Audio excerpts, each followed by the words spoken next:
उन्होंने एक्सेप्ट भी कर लिया है कि ये हमने करवाया है। तो आप उससे अंदाज़ा लगाएं कि अगर उन्होंने ये एक्सेप्ट कर लिया है तो फिर एक समझें कि एक बड़ा अटैक एक बड़े मुल्क के अंदर, और इसकी ज़ाहिर बात है इम्प्लीकेशंस भी बहुत ज़्यादा होंगी ग्लोबल लेवल पे। आया था कि मालदीव में भी, मालदीव तो उन्होंने बेच के रख दिया ना, बेच दिया, वो पैसे ले लिए। ये बड़ी बीमारी है, ये बहुत बड़ी बीमारी है। करप्शन हमें खाए जा रही है।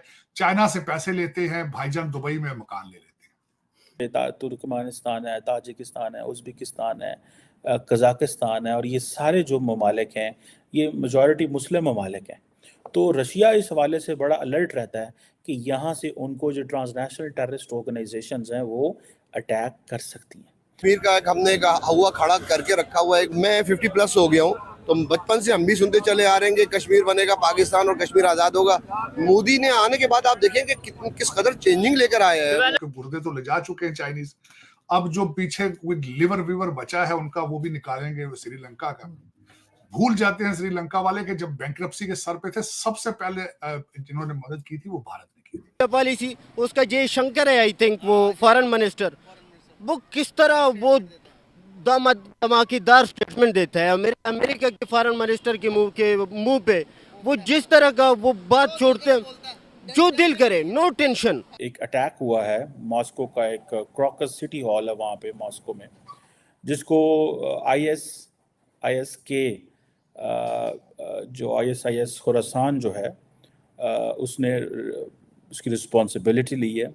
इधर हमारा प्राइम मिनिस्टर भी इस तरह का सलाम करेगा, जो क्या भाई अस्सलाम वालेकुम, कैसे है, ठीक ठाक, वो पाँव पे पड़ जाता है। हमारा जो आर्मी चीफ जाता है वो उसकी जनरल की पाँव में पड़ जाता है। यहाँ भी मुसलसल यूक्रेन में भारत जो है वो ह्यूमैनिटेरियन एड वहां पे उनको सप्लाई कर रहा है।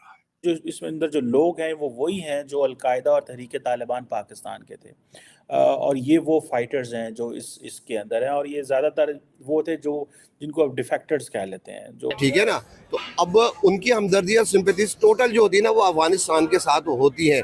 और अगर खुदा हमारी जंग छिड़ जाती है और बुरे उसके ऊपर चले आते हैं भाई, फिर वही बम धमाके, सुसाइड। तुर्कमानिस्तान है, ताजिकिस्तान है, उज़्बेकिस्तान है, कज़ाकिस्तान है, और ये सारे जो ममालिक हैं ये मेजॉरिटी मुस्लिम ममालिक हैं। तो रशिया इस हवाले से बड़ा अलर्ट रहता है कि यहाँ से उनको जो ट्रांसनेशनल टेररिस्ट ऑर्गेनाइजेशंस हैं वो अटैक कर सकती हैं।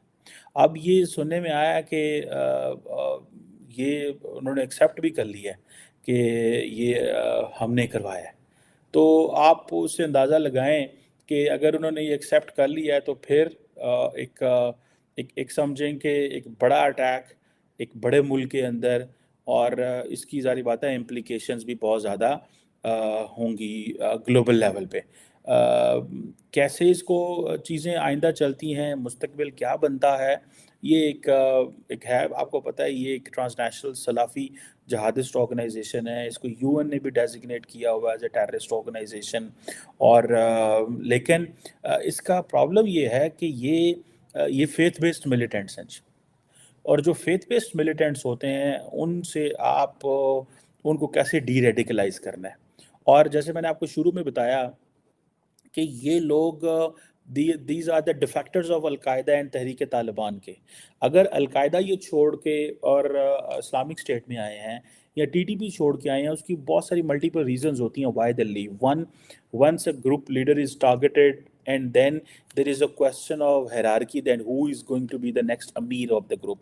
जैसे अफगानिस्तान के अंदर है ना, वहाँ तो हायरार्की बड़ी मजबूत है, पिछले 40-50 साल से वहाँ मौजूद हैं और वहाँ पे उनको कोई इतना चैलेंज नहीं हुआ लेकिन अफ़गान तालिबान को। लेकिन ये जो दहशतगर्द जमातें हैं, एक वक्त में तो अफ़गान तालिबान भी दहशतगर्द थे, लेकिन बाद में उनको हटाना पड़ा।